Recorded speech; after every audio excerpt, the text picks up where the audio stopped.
When everything falls apart, a family story of survival. The camera captured what words often fail to express, a family holding on by a thread.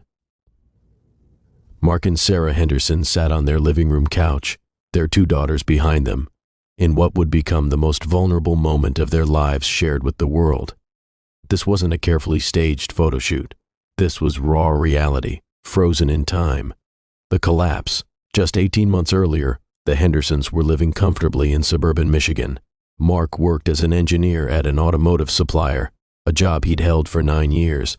Sarah balanced part-time work as a dental hygienist with raising their daughters, 9-year-old Chloe and 7-year-old Mia. They weren't wealthy, but they were secure. They had a modest home, reliable cars, and enough left over for family vacations and the girls' activities. Then the dominoes started falling. It began with Mark's back injury, a herniated disc that progressively worsened until he could barely stand for more than 20 minutes. Surgery was recommended, but the recovery time was 6 months. Mark took medical leave, expecting to return to work once he healed. He never got that chance. While Mark was recovering, his company lost their major contract. Layoffs swept through the organization like wildfire. Mark received the news while still in physical therapy. His position had been eliminated. After 9 years of dedication, he was out. The timing couldn't have been worse. Mark was still recovering, unable to take on physical work. Sarah increased her hours, but her part-time income couldn't cover their mortgage, car payments, insurance, and mounting medical bills. Their savings evaporated within 3 months. The downward spiral Sarah watched their life unravel with horrifying speed. First, they missed a mortgage payment, then another. Credit card minimums became impossible to meet. The car was repossessed on a Tuesday morning while Chloe and Mia watched from the living room window, confused and frightened. "Where's Daddy's car going?" Mia asked, her small voice trembling. Sarah didn't know how to explain that they couldn't afford to keep it anymore. How do you tell a 7-year-old that everything they've known as stable is crumbling? Mark spiraled into depression. The physical pain from his injury was manageable compared to the emotional agony of watching his family suffer because he couldn't provide. He applied for jobs obsessively, but the market was saturated with experienced engineers, many younger and willing to work for less. The rejection emails became a daily torture. Sarah tried to hold everything together, but the weight was crushing. She worked longer hours, took on extra shifts, and spent her nights calculating numbers that never added up to anything hopeful. She stopped sleeping well. She stopped eating regularly. Her smile, once so easy, became something she had to consciously construct for her daughter's sake. The girls noticed everything. Chloe, perceptive and sensitive, started having nightmares. Mia became clingy and anxious, crying at drop-offs and struggling in school. The stress in their home was palpable, hanging in the air like smoke.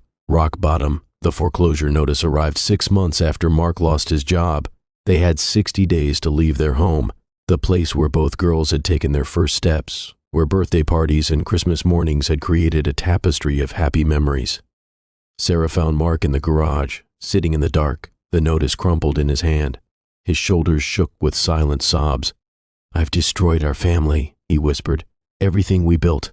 I destroyed it." "No," Sarah said firmly, kneeling beside him. "Life destroyed it. Bad luck destroyed it. But we're still here, Mark. We're still a family. That's what matters." But even as she said the words, Sarah wasn't sure she believed them. How could they be a family without a home? How could they protect their children from this trauma? How could they survive? They swallowed their pride and asked for help. Sarah's brother offered his basement, unfinished, cramped, but free. They moved in with 3 suitcases of belongings, most of their possessions sold or stored. The girls shared an air mattress. Mark and Sarah slept on a donated futon. Privacy was non-existent.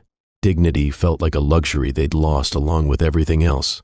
The turning point. That's when Live on Purpose, a nonprofit organization focused on family resilience, reached out. They were documenting families navigating financial hardship, and someone had connected them with the Hendersons. "We want to show that good families can face bad circumstances," the program director explained. "Your story could help others feel less alone." Mark was reluctant. Wasn't it bad enough to be living this nightmare without broadcasting it to the world? But Sarah saw it differently. If our pain can help even one family feel less ashamed, isn't it worth it? She asked. So they agreed to the photo and interview.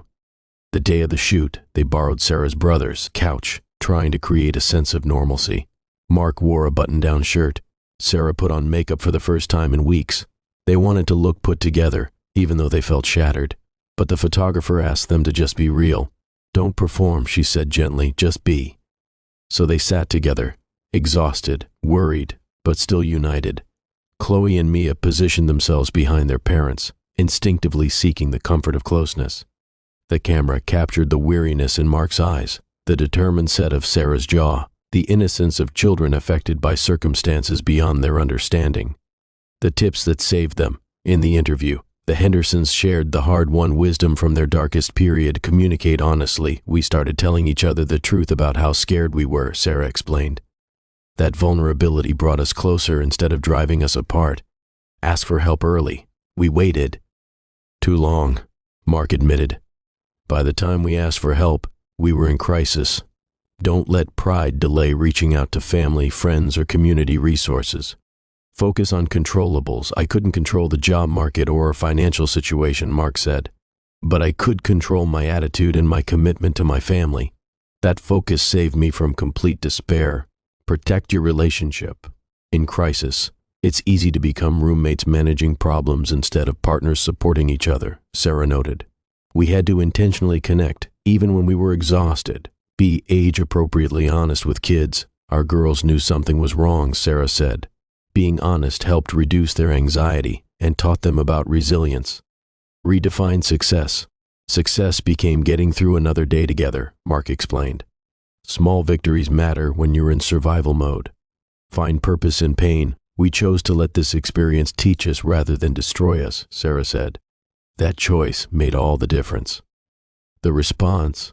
When their story went public, the response overwhelmed them. Thousands of people shared similar experiences: job loss, medical crisis, foreclosure. The messages poured in from families who had felt alone in their shame and suddenly realized they weren't.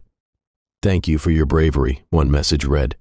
You helped me ask my family for help instead of losing everything first. Your story saved my marriage, another person wrote. We were blaming each other. Seeing your unity gave us hope. More tangibly, Mark received job leads from people who saw the story. One led to an interview, which led to a position as a project coordinator. Not his old salary, but enough to start rebuilding. Where they are now, a year after that photo was taken, the Hendersons moved into a small rental house. It's modest, but it's theirs. The girls have their own room again. Sarah and Mark sleep in an actual bedroom with a door that closes. Mark's job isn't glamorous, but it's stable. Sarah continues working, and they're slowly paying down debt. They'll probably never own a home again, at least not for many years. Their credit is damaged, their savings non-existent, their retirement plans derailed. But they're together, they're surviving, and slowly, carefully, they're beginning to believe in the possibility of thriving again. Chloe still worries more than a 10-year-old should. Mia has separation anxiety. Mark battles depression. Sarah struggles with financial PTSD, panicking at unexpected expenses. Recovery isn't linear or complete. The scars remain, but so does the love. So does the resilience. So does the family that refused to break, even when everything else did. The message: if the Hendersons could speak to families in crisis today, they would say this: you are not alone. You are not failures. Your struggle doesn't define your worth or your family's value. Ask for help. Be honest with each other. Focus on what you can control. Celebrate small victories. Choose purpose over victimhood. These tips won't solve all your problems. They won't pay your bills or eliminate your stress, but they might help you survive with your family intact, your dignity preserved, and your hope still flickering. And sometimes survival is enough. Sometimes survival is everything.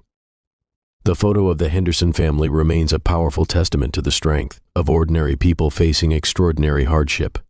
Behind the weary eyes and brave faces is a story that thousands of American families live every day, a story of loss, struggle, perseverance, and the enduring power of family love.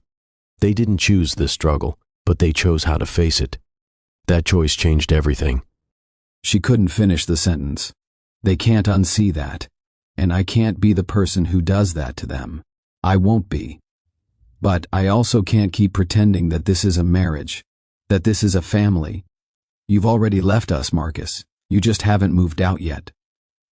Marcus looked at his children one more time. Terrence's face was closed off, protective. Amara hid her face in her mother's shoulder. The distance between them felt like miles, even though they were all in the same room. Can I say goodbye? Marcus asked quietly. Dionne nodded, pulling herself and Amara to their feet. 5 minutes, then I want you gone. As she led the children back to their room, Dionne caught a glimpse of herself in the hallway mirror. The woman looking back at her was someone she barely recognized. Broken, exhausted, but also somehow relieved. She'd reached her breaking point, and while the manner in which she'd reached it terrified her, there was a strange clarity in finally admitting that something had to change. In their room, she held both children close, rocking them gently as Marcus's voice murmured in the other room, making promises that were probably already broken, explaining things that had no good explanation. Is Daddy leaving forever? Amara whispered. I don't know, baby, Dionne answered honestly. But Mommy and Daddy need some time apart. We both need to figure some things out. Did we do something wrong? Terrence asked, his voice small. Dionne's heart shattered all over again. No, baby, no. This is not your fault. None of this is your fault. This is grown-up stuff, complicated stuff. But you and your sister, you're perfect. You're the best thing that ever happened to me. They heard the front door close, and the house fell into a heavy silence. Marcus was gone, and with him went the illusion that their family was intact, that their marriage was salvageable, that things would somehow magically get better. But there was also something else in that silence. A space for breath, for healing, for honesty. Dionne had nearly become someone unrecognizable in her pain, nearly done something unforgivable. But she'd stopped. She'd chosen her children over her rage, chosen a difficult truth over a comfortable lie. As she lay in bed with Terrence and Amara curled against her, Dionne made herself a promise. She would get help. She would talk to someone about the rage that had consumed her tonight, about the depression she'd been hiding, about the weight of carrying a family alone. She would show her children that adults could make mistakes and still choose to do better. The road ahead would be hard. There would be custody arrangements to negotiate, lawyers to hire, explanations to give to family and friends. There would be therapy sessions and difficult conversations. There would be nights when she questioned whether she'd made the right choice. But as she felt her children's breathing slow and steady against her, as she held them safe in her arms, Dionne knew one thing for certain. They would survive this. She would make sure of it. They would be scarred by what they'd witnessed tonight, but they would not be broken by it. Because she had stopped. She had pulled back from the edge. And tomorrow, she would begin the hard work of putting the pieces back together, not to recreate what they'd had before, but to build something new, something honest, something healthy. The woman in the yellow shirt had dimmed her light trying to illuminate someone else's darkness. But dawn was coming, and with it, the chance to shine again, this time for herself and her children. That night marked an ending, but also a beginning. A sad story, yes, but one with a thread of hope running through it. The hope that sometimes breaking apart is the only way to eventually become whole again.